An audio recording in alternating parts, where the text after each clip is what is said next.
This video is to talk about, again, global body strengthening, but mostly to lengthen the front of our hips, to lengthen our psoas.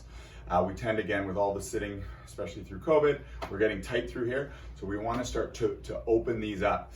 And you want to have strength and control of your lower abdominals and your spine while you use your psoas. So these are really high level exercises. These aren't for everyone, and you want to make sure you're doing them well. So the first one I really like because it is really high level. It also works our core. It also, you'll see, you don't want your back moving. Okay, you can see how I'm arching my back and flattening my back. This should stay relatively still when we do this. And the added benefit of this technique is also, not only are you strengthening your core, but we tend to get very tight through our hamstrings and our calves, and this actually will also lengthen those while we strengthen and lengthen our psoas. So with your arms by your side, or sometimes people will put them near or just under the buttocks, you want to be able to lift your legs up, all the way up, and then when you're lowering them down, this is when you're eccentrically lengthening your psoas, but you don't want to arch. If you get arching like this, that's wrong, so you don't want that. So if you're finding that you're too weak for that, you could just do it here and then stretching the hamstrings and the calves. But if you're strong enough, you can go right down, and that's where we get the real lengthening, and back up. And you want to go to fatigue here, so you could do 20, 25, maybe not start that way, but that could be your goal.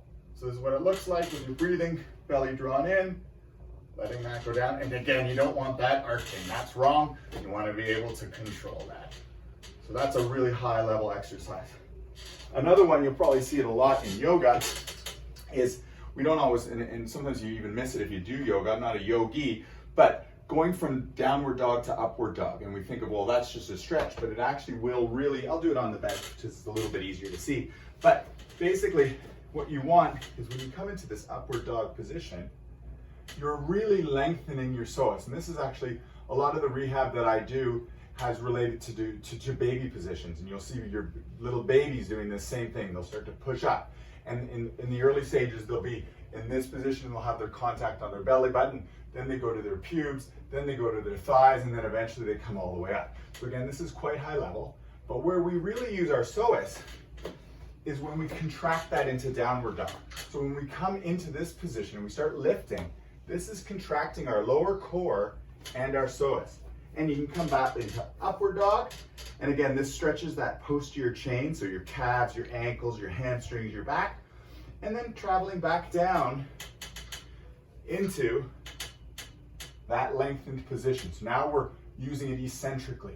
Now we're using it concentrically, shortening it, bringing it up, and we're really using our abs, and again, coming into this position. And so this is, again, you want to be able to control it, you want to be able to breathe, but this is another great way, high level, full body, lots of flexibility, spine, hips, and really will lengthen that psoas. Thank you.